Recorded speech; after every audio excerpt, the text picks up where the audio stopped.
subscribe, like, comment, and share. Masuk di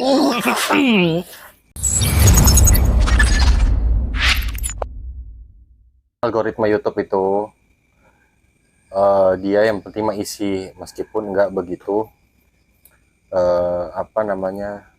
nggak begitu sering-sering padat banget, yang penting mah isi tiap minggu. Sebulan tuh dapat 5-6 video, karena untuk ngisi rekomendasi dari YouTube itu, katanya begitu yang gue tahu. Dan kalau untuk ikut monetisasi dari YouTube, ngejar 1000 subscriber sama 4000 jam tayang. 4000 itu bukan menit ya, jam. Iya, jam. Jadi kalau lu cuma bikin video di kontennya tuh 10 menit, 20 menit, makin lama tuh. Kurangnya 40 menit lagi untuk jadi 1 jam. Iya, itu baru 1 jam, 24.000. Iya. Ketika monetisasinya sudah disahir, nanti dia akan dimonetisasi sama YouTube dengan verifikasi ulang, email, nomor rekening, alamat, kayak gitu. Itu verifikasi lanjutan. Iya, seperti itu, kayak daftar ulang. Tapi channel gua udah masuk di trainingan YouTube itu buat ngejar sih 1000 sampai 4000 jam tayang. Di tahap itu, makanya pemula ya pasti begitu, tahun-tahunan.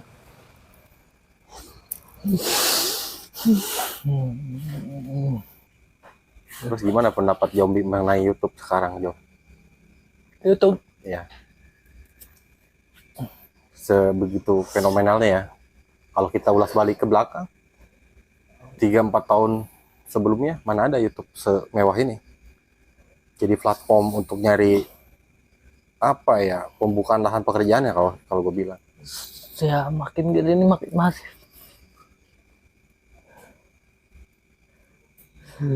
Cuma yang jadi masalah Apa? ketika semakin banyak konten kreator yang bermunculan, semakin persaingannya makin ketat. Gitu. Ya pasti begitulah. Karena yang dibilang tadi kan, platformnya udah ada. Betul. Pasti bermunculan konten-konten kreator yang sedemikian rupa dengan channelnya masing-masing gitu. Ya makin kesini ya makin ada prank, podcast lagi rame kan. Seperti itu. Tapi kan bagusnya untuk kegiatan-kegiatan khususnya di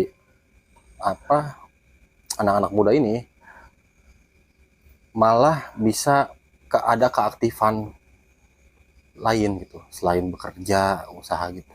Sama aja kayak bikin usaha sih kalau gue bilang, kalau di YouTube. Beneran dari kecil jadi karyawan YouTube, ikutin arahan YouTube sesuai pedoman. Kalau yang gue lihat sih gini, enggak, konten kreator itu cuma ingin menyampaikan dalam hal kecil ya, cita-cita mereka menjadi public figure gitu.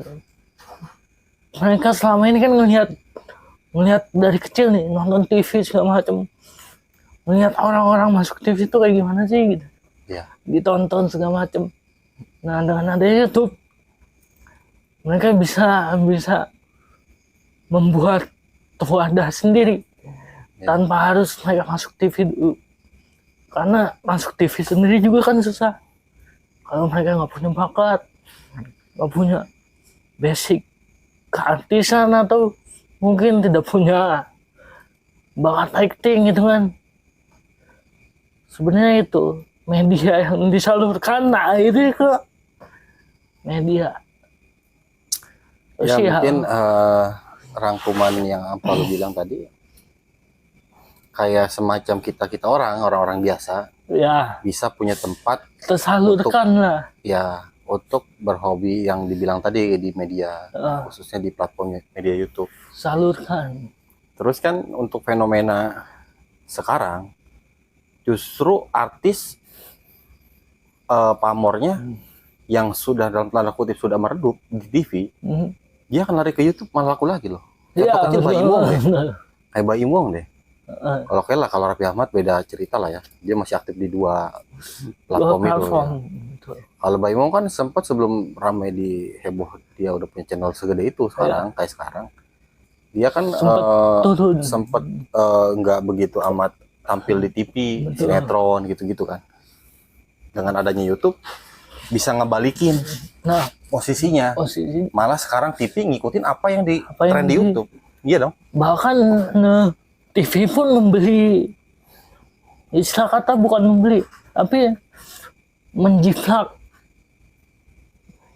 kreativitas tim-tim Ah, tim-tim kreator, konten kreator. iya, jadi jatuhnya gitu kayak TV sekarang. Makanya sekarang coba lihat di TV banyak acara-acara kayak semacam talk show gitu ya. Karena untuk tamu undangannya ini yang diundang kebanyakan bekas-bekas yang viral, Ya. saat itu viral di YouTube ataupun di platform yang lain, nanti diundang ke TV.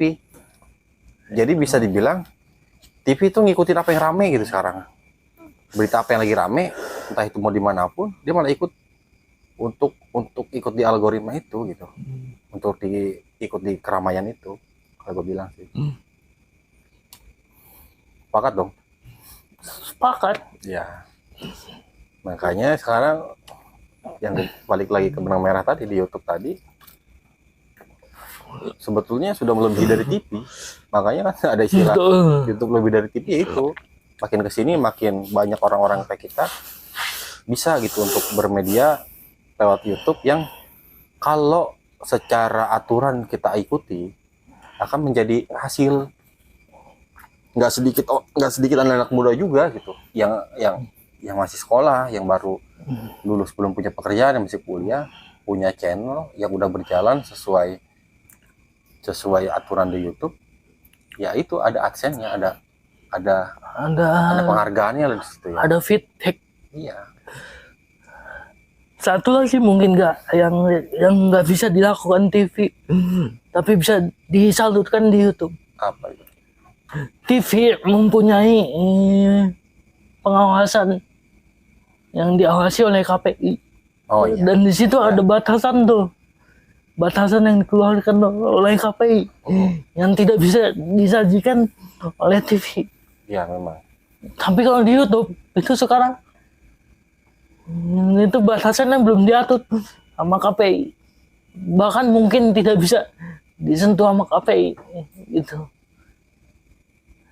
Kalau untuk masalah itu ya, batasan-batasan sih pasti ada ya.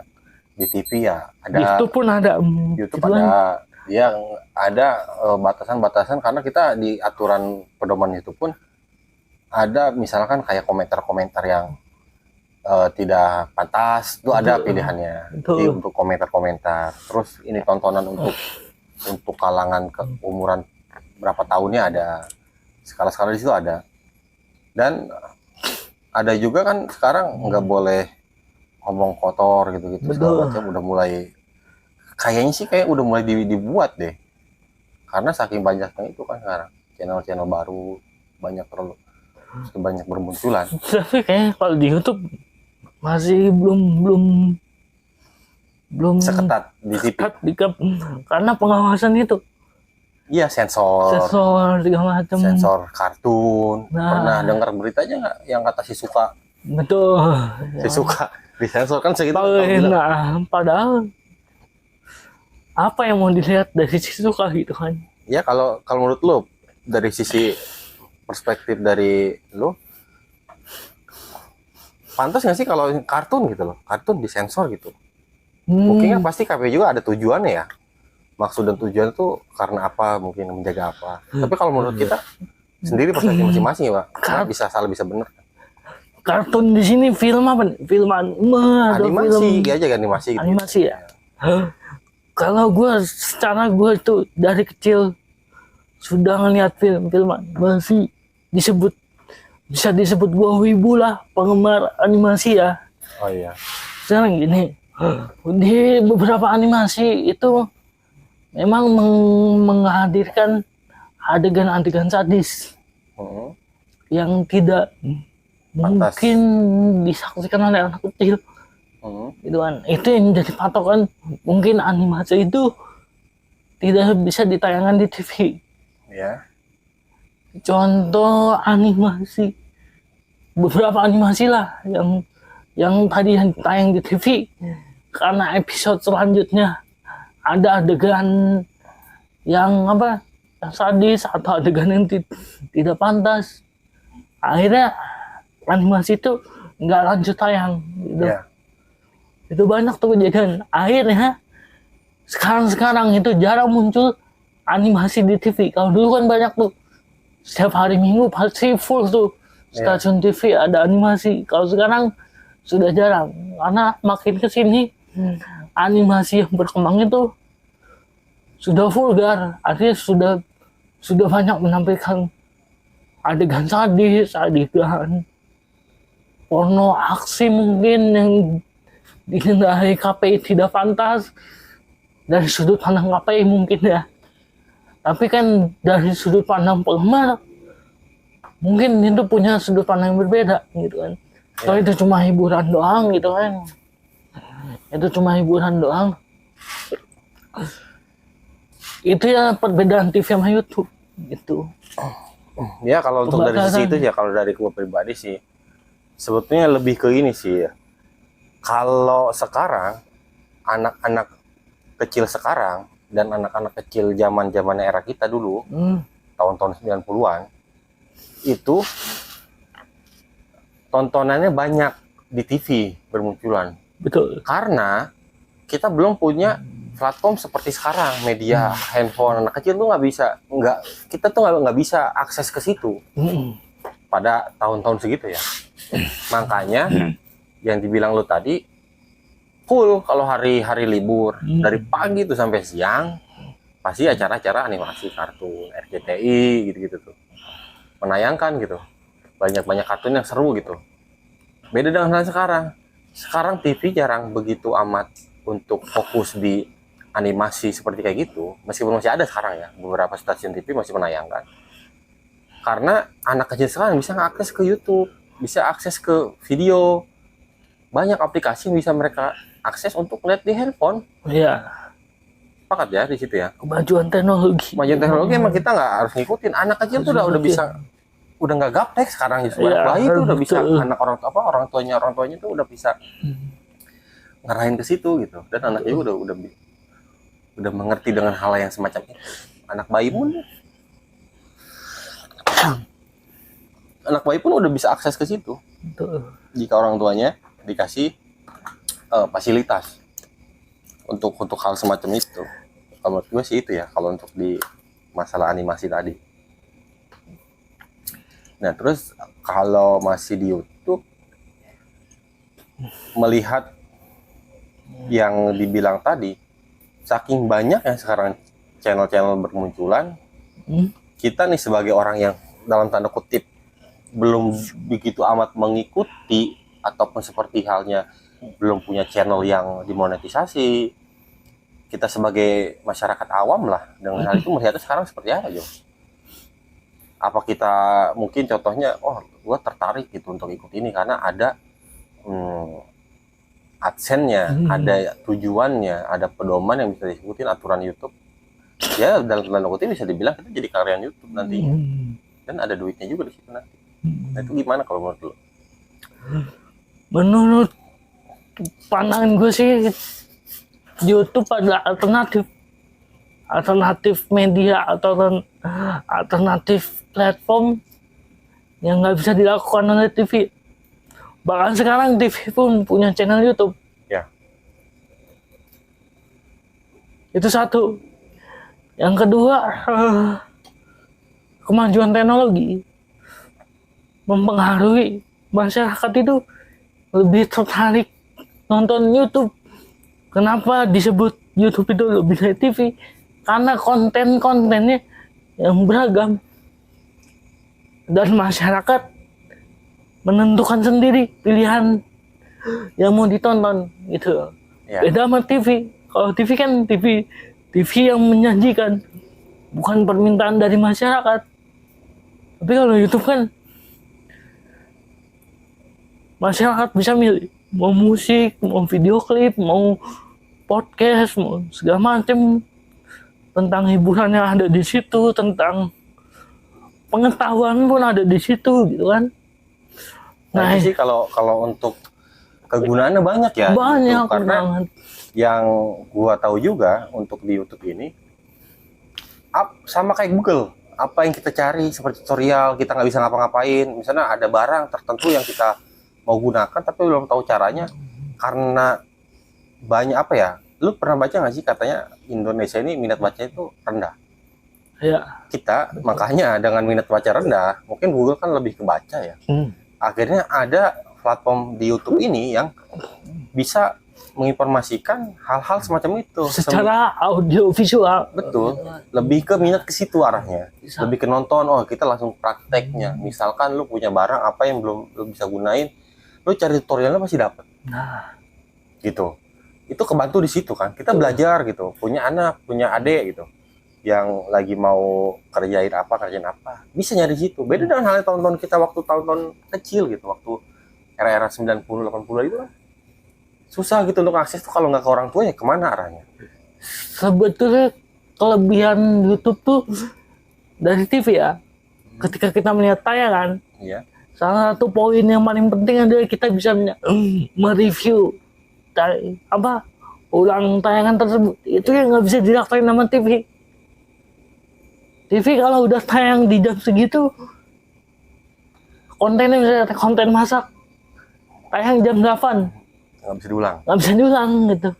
Kalau zaman dulu ya, kalau sekarang juga mungkin sama gitu ya. Tapi di YouTube bisa kayak gitu. Nah itu kan menjadi alternatif tersendiri buat masyarakat gitu. Ya, berarti kan kalau bisa dibilang kesimpulannya YouTube ini emang era digital yang saat ini banyak orang ikutin sekarang gitu. Betul, dan kegunaannya banyak ya, sangat banyak, sangat membantu itu untuk pekerjaan, untuk kehidupan sehari ya.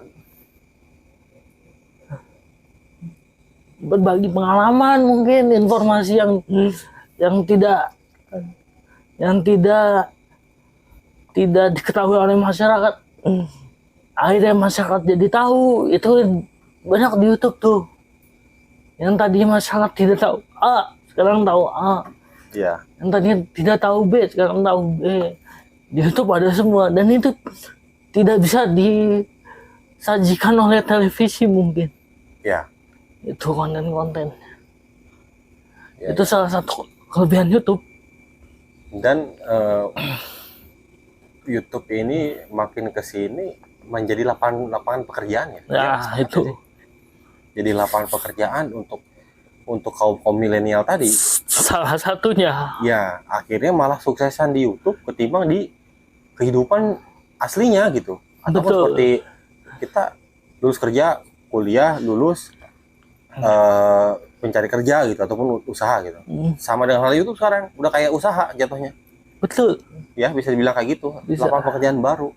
Enggak yang gue bilang tadi. Enggak sedikit orang itu yang sukses bahasanya bisa menafkahi keluarga, menghidupi dirinya dari YouTube. Betul. Itu udah sehebat itu YouTube loh, platformnya. Ya, betul. Makanya kita sebagai anak-anak muda ini ya harus bisa ngikutin, jangan gaptek, jangan menolak teknologi sih. Betul. Harus bisa ikutin ya pelan-pelan ya. Namanya perjuangan emang harus ada pasti. Mau apa-apa tuh harus berjuang. Ya perjuangan YouTube ya itu pertama. Seperti dalam hal channel ini nih, channel gua masih di tahap untuk mengikuti proses-prosesnya dari awal. Di awal tadi. Ngejar monetisasi itu dengan caranya ya A, B, C, D.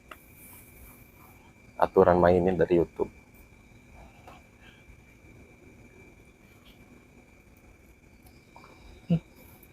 Ada lagi soal YouTube yang sekiranya lu ingin sampaikan lah.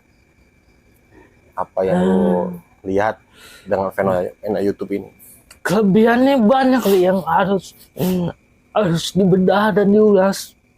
Apa? Nggak cukup 1-2. Masih banyak kelebihan YouTube. Ada contohnya? Tapi apa? bukan YouTube saja ya, tapi platform digital masa kini. Ya. Instagram, TikTok segala macam. Ya. Mereka juga kan sebetulnya mengikuti konsep YouTube sebetulnya. Ya, tentu. Gitu. Ya udah sekeren itu ya. Udah ngikat loh justru sekarang. Google, Instagram, TikTok itu udah ikat gitu ke aplikasi-aplikasi ini, ke platform-platform ini tuh udah ikat ya. Misalnya kita punya akun TikTok yang bisa mendeskripsikannya di akun itu link-link YouTube kita ikat satu sama lain, Bisa. seperti short, reels kalau di Ya. Instagram gitu-gitu tuh udah ikat. Itu aplikasi pengantar untuk ke platform YouTube tadi bisa, Ya. gitu. Bisa diantarin ke situ. Jadi benang merah, Ya, gitu kan. Jadi benang merah. Bisa jadi mereka promo channel YouTube di TikTok. Mereka menghadirkan cuplikannya di TikTok. Lalu untuk mengantarkan ke untuk mengenalkan ke channel ya. YouTube mereka. Itu yang terjadi sekarang gitu kan. Tapi itu sudah terjadi di Instagram dulu. Yang tradisional swipe up. Ya, swipe up. Itu sudah terjadi dulu. Nah, ke Yom. Dari pertama kita udah ulas tentang YouTube. Untuk closing, untuk kehidupan pribadi lu sendiri, selain apa yang kita bicarakan tadi ataupun yang udah kita utarakan nih, kesan-kesan kita soal YouTube, kegunaan yang benar-benar menjadi manfaat untuk diri lu sendiri itu di YouTube khususnya itu apa? Mungkin kalau gue pribadi lebih ke informasi gitu, tutorial itu Bisa. lebih berguna gitu. Misalkan kita hobi di motor, kalau gue ya cari-cari barang, Betul. terus cari reviewannya. Nah kalau lu pribadi apa tuh? Nah, dari yang lo ungkapin itu, ya sebenarnya ada beberapa poin yang sama jadi titik temunya. Ya. Pertama, YouTube sebagai hiburan, Ya tentu. sumber informasi dan inovasi. Ya sepakat. Yang kedua, sebagai edukasi juga. Ya itu tentu. Gitu kan. Lalu sebagai penyaluran hobi, bisa di YouTube juga kan. Ya. Nah, itu poin-poin yang mungkin sedikit yang bisa gue sampaikan. Dokumentasi juga bisa. Dokumentasi kegiatan segala macam lah, gitu kan. Hobi ya. Media edukasi kita bisa sosialisasi di situ. Ya. Tentang apa aja tuh kita bisa sosialisasikan di YouTube. Itu kan media edukasi jadinya kan. Betul. Informasi dan inovasi, gitu kan. Bisa ngeliat konten modifikasi motor, mobil di situ, gitu kan. Channel-channel olahraga. Nah, olahraga informasi. Ngeliat gitu kan. update skor. Nah, gitu kan. Lalu hiburannya juga ada, musiknya ada, gitu kan. Oke. Itu poin-poin yang bisa dilakukan oleh YouTube. Gitu. Oke. Mantap ya, padat ya. Gitu. Oke, terima kasih Jombi udah mau mampir-mampir nih di channel YouTube-nya Gagak Putih Official. Mungkin next karena kita tadi udah bahas mengenai skor sepak bola olahraga. Nanti mampir lagi ya di channel ini. Kita bahas masalah olahraga apapun yang bisa kita bicarakan, yang bisa kita obrolan santai. Ya, semoga bermanfaat video kali ini. Terima kasih untuk Jombi. Ada kutipan, kata-kata, salam apa untuk penonton Gagak Putih Official? Kutipannya jangan lupa subscribe, like, comment, and share. Oke, terima kasih Jombi. Thank you.